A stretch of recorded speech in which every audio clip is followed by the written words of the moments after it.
Right, well, CPI data not the only concern in the world of crypto. The Securities and Exchange Commission imposing new rules, but may not be moving fast enough.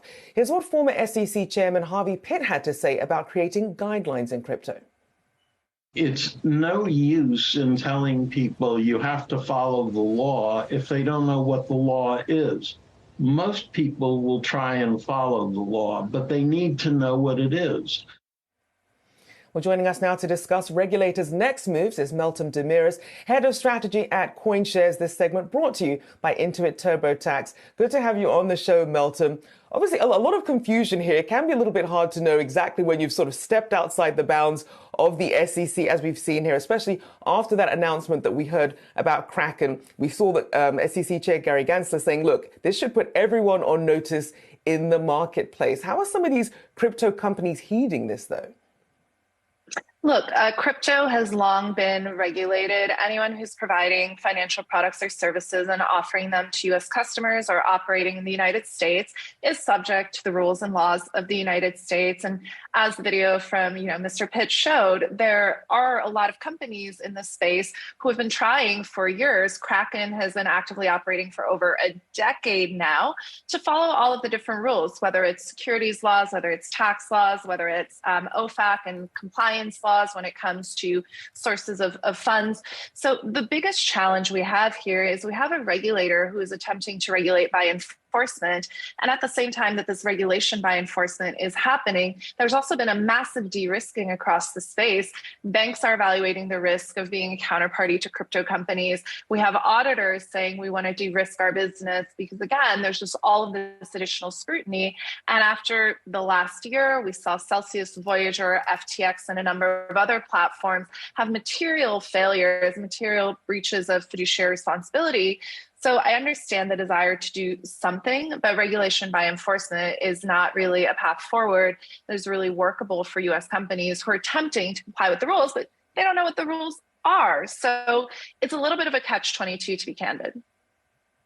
It certainly does seem that way. We saw that Kraken CEO tweeted, oh man, all I had to do was fill out a form on a website and tell people that staking rewards come from staking. Wish I'd seen this video before paying that $30 million fine and agreeing to permanently shut down the service in the US. How dumb I look. Oh gosh. So it's really a case of, as you mentioned there, sort of this enforcement strategy. But then what can companies and some of these crypto exchanges do then if there isn't a way to really get ahead of what the SEC and other regulators are doing? Is it a case of lawyering up and just sort of bracing for what happens next?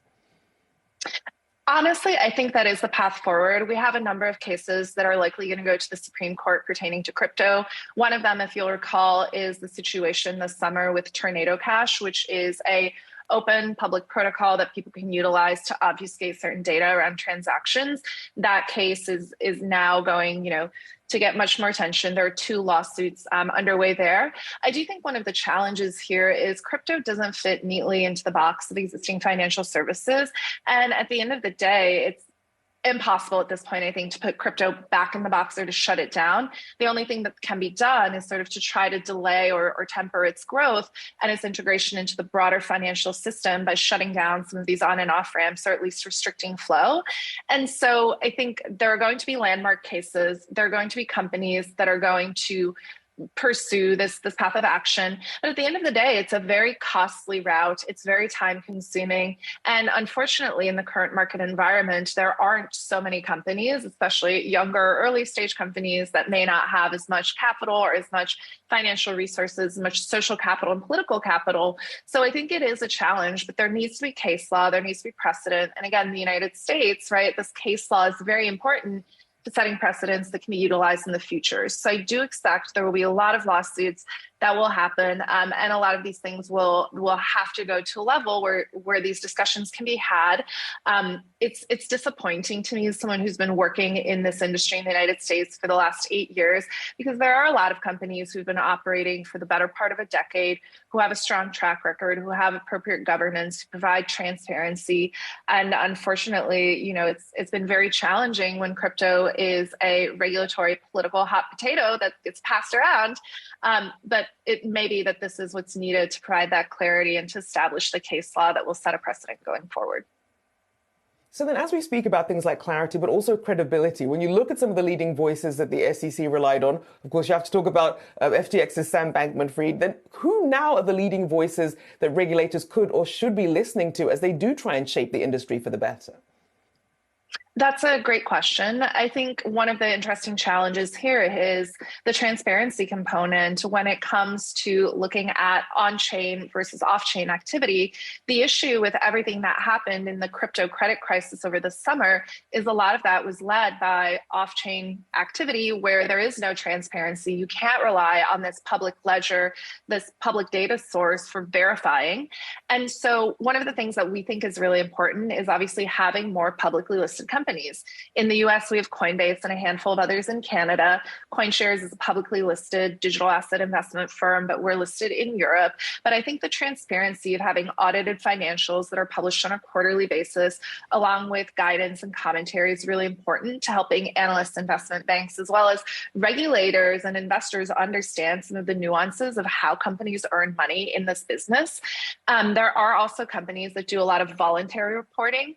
And I think the last component is there's a lot of nuance here when it comes to crypto. Even when we use a word like staking and we're trying to understand staking rewards, every protocol has a slightly different mechanism. The risk implications of staking your assets are slightly different. So that nuance is really challenging in an environment where, I've been in this industry for almost a decade and I have trouble keeping up with all of the latest terms and the terminology is confusing. So there are, I think, multiple components. On the education side, there are a few great firms in the US, whether those are think tanks or trade associations that are trying to educate in Washington, D.C. But I think it is challenging because this is entirely new and it doesn't fit cleanly into how new markets have historically been regulated. So a lot of fundamental challenges. We're working hard to make progress to overcome those, but it's very expensive, very time consuming. And at the end of the day, it's very difficult when people are not willing to come to the table and engage with the industry. Very true. You certainly need that clarity in order to be able to move forward. I do thank you for joining me this morning. Meltem Demirors, their head of strategy at CoinShares. Thank you so much. This segment brought to you by Intuit TurboTax.